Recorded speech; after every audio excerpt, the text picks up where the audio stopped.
It's taking place October the 4th from 10 to 2, again at the Savannah Rapids Park. The Family Y says that they are still in need of sponsors for the event, if you're listening this morning. In South Carolina's 237-year history, a statewide elected official has never been kicked out of office, but that could soon change. Lawmakers have just announced that they're going to be holding a hearing later this month in Columbia to potentially remove Treasurer Curtis Loftus from office. Your South Carolina State House reporter Mary Green has those details this morning. On Wednesday, senators introduced a resolution to remove State Treasurer Curtis Loftus from the elected position he's held for more than a decade. As part of that, the Senate will hold a hearing here on April 21st to give Loftus an opportunity to defend himself. And after that, senators anticipate they'll hold a vote on whether to fire him. To remove Treasurer Loftus from his office for willful neglect of his duty. The hearing, just over 2 weeks from now, will likely take several hours, with two senators making their case for why Loftus should be removed. Loftus able to respond and defend himself with an attorney present, and every senator allowed to ask both sides questions. It's the most serious action to result at the State House so far from the investigation into a mystery $1.8 billion surplus that an outside audit determined was non-existent and the result of a years-long accounting error. Two of the state's three key financial officers who were involved and aware of the error have since resigned. But the third, Treasurer Curtis Loftus, has remained adamant he will not do so, calling legislative inquiries into the situation and his role in it a witch hunt. Some lawmakers see it differently, led by Senator Larry Grooms' Senate Finance Subcommittee, which has spearheaded the legislative investigation and called for Loftus' removal. 2/3 of members in the Senate and the House of Representatives would need to vote in favor for Loftus to lose his job. It really depends on the people who've heard him talk. I mean, the more senators hear him talk, the more they want to get rid of him. If the body decides not to go that route, we're going to have to figure out how to manage that office over the next 2 years, because he's not capable of doing it himself. Governor Henry McMaster does not believe Loftus should lose his job, saying he doesn't think it would help the state. But it is important to note the governor does not have a role in this type of removal from office proceedings, which is entirely up to the General Assembly. Reporting from the State House, I'm Mary Green. A removal from office hearing like this has only happened once before in South Carolina history. That was 150 years ago. As the second one plays out, South Carolina remains under a federal investigation because of these financial discrepancies. South Carolina officials are alerting schools about a growing online exploit. Kroger, fresh for everyone. This Easter, we invite you to celebrate our risen Savior with us at Warren Church. Join us for worship at one of our 4 campuses. Augusta, Belvedere, and Grovetown will gather together at 8, 9:30, and 11 a.m. The Warren Crossbridge campus will worship together at 9:30 and 11 a.m. Whether you're new to church or a longtime member, there's a place for you to experience hope and joy this Easter. Visit warren.church/Easter for all the details. We hope to see you this Easter. We're saving a seat just for you. Watch this. On Your Sideline, sponsored by Chandler Law Firm. It is almost that time. By Saturday afternoon, we'll know our 6th champion of the Augusta National Women's Amateur. They have had their close practice round. That's in the books. Now it's time for those greens to really count. And as we said earlier this week, this champion will have defeated one of the best fields ever compiled in women's amateur golf. Lottie Wood is still on the repeat trail and could bring a first to championship history, winning 2 consecutive Augusta National Women Amateur titles. The number 1 amateur compiled a final round of 69 last year at Augusta National Golf Club. Kiara Romero is still fresh. Her only other finish in the Augusta National Women's Amateur was last year, where she missed the cut. That practice round for more than just practice today.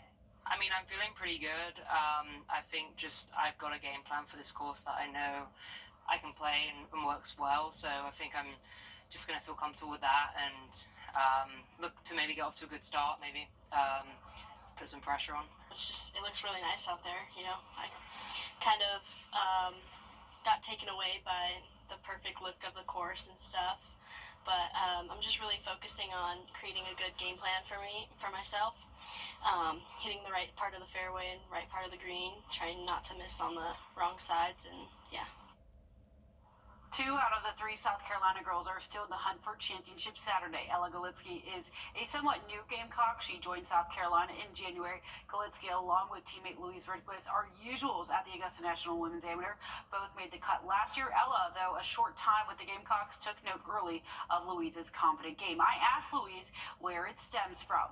Sometimes 2 hours of practice is better than 5 because I know that I'm getting my things done.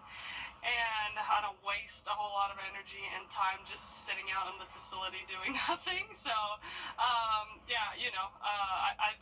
love to practice. However, I love to compete even more. So the more I can compete, the happier I am. NBC Golf's Channel's Cara Banks said, "Don't count out Astra's Tally. She is the best junior golfer in the American Junior Golf Association rankings." Tally also won the Sage Valley Junior Invitational last year, still in a prime position to win it. She's 2 shots behind the co-leaders. Yeah, I don't think much has changed with my game or my mindset. I think I've just kind of matured, and my game has matured in a way that I think has given me confidence for this event.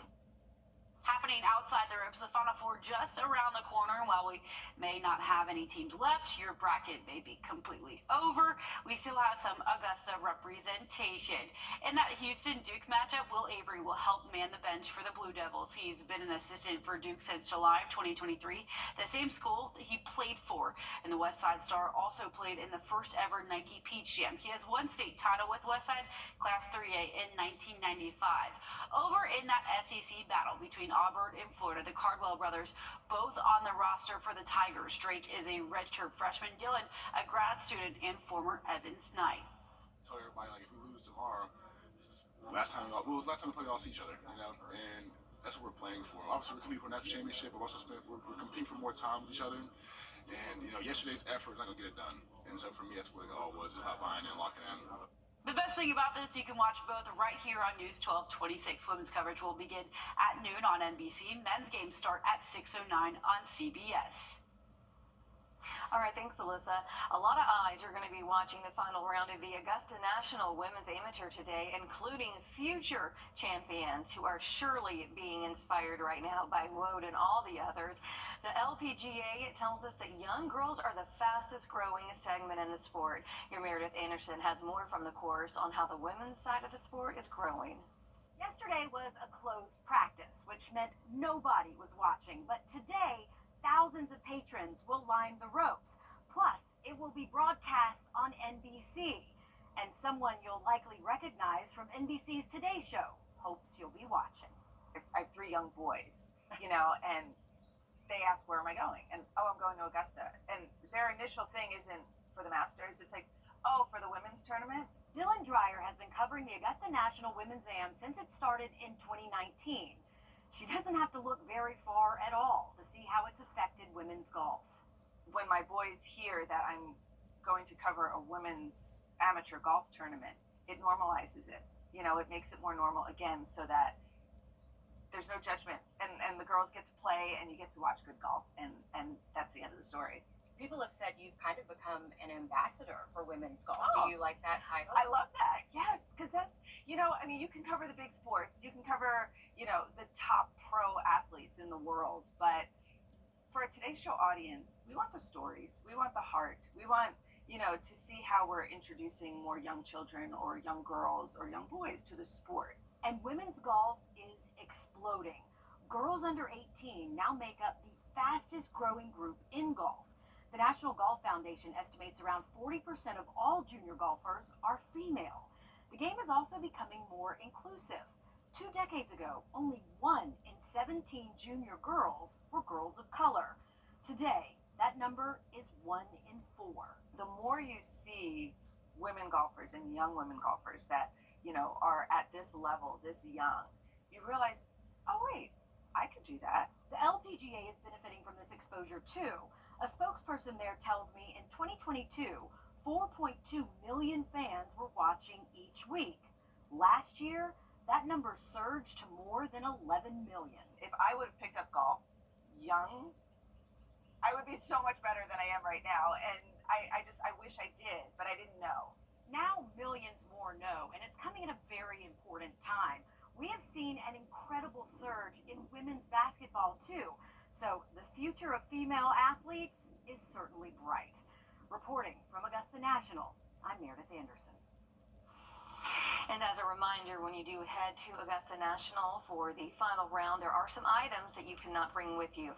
Those include ladders, electronics like cell phones, tablets, and laptops, radios, TVs, cameras, weapons, strollers, and if you do plan on bringing a bag or a purse, it cannot be larger than 10 by 10 by 12 inches.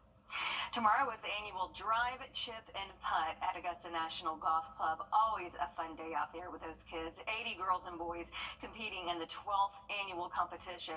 There are even a few local faces in the field this year, like Colton Johnson from Augusta, Shane Strickland from Aiken. Some returning finalists include Eloise Fetzer from Charleston and Hudson Justice from Gainesville, Georgia. Those gates are going to open up at 7, so you got about 20 minutes there.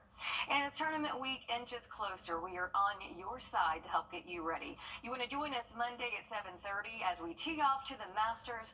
Your Alyssa Lyons, Joseph Doring will host this special, along with some special News 12 guests that may surprise you. Again, it's Monday night right here on channels 12 and 26. Chris? Well, we have some nice weather out there if you want to give the car a rinse today and get some of the pollen off. Looking good today. It's going to be warm today and tomorrow. Rain chances do go up Sunday night and into Monday. We'll talk more about that in your full forecast coming up. While we're talking weekend, here's some events for your weekend. Take a look. Amina Hopkins. A budget battle is currently underway in the Georgia State House to determine which Georgia programs and departments get critical funding. As your Georgia State House reporter Abby Kasouris explains, negotiations are coming down to the wire. Has that under its consideration following resolution of the House. A packet full of bills for lawmakers to vote on, but looming large, the only bill lawmakers are required to pass, the budget. Who turned the air conditioning on in here? It must be hot. I mean, God, I thought it was supposed to be heated. Playful back and forth between the House and Senate Appropriations Chairman. It's only as cold as my heart. I appreciate that. The House and Senate can't seem to agree. $383 million separates their proposals. Senate Appropriations Chairman Blake Tillery says they will not budge on committing to fully funding the Georgia Promise Scholarship, $6,500 for students zoned to some of the state's lowest performing schools. Well, we want to fully fund the Promise Scholarship. We also want to make sure that we're paying for things now rather than putting future generations in debt. The Senate rejected the House proposal for more than $300 million for infrastructure improvement projects. House Appropriations Chairman Matt Hatchett and House Speaker John Burns readying to defend their priorities. We're continuing to make strategic investments in Georgia, and that's what we should be about, and that's what we've done. Meetings like this a formality while they comb through the numbers in the thick 127-page budget bill. Forward to the conclusion of this. Lawmakers in both chambers looking to add more funding for Georgia's prison systems and school programs and safety measures. Lawmakers can't adjourn until they both agree, which means they could be here late into Friday night or even Saturday morning. In Atlanta, I'm Abby Kasouris. And we are looking at some rain headed our way Sunday night. And into Monday, we have put out the first alert for that heavy rain around the corner. Cooler weather is not too far away as well. We'll take a detailed look at your forecast when we come back.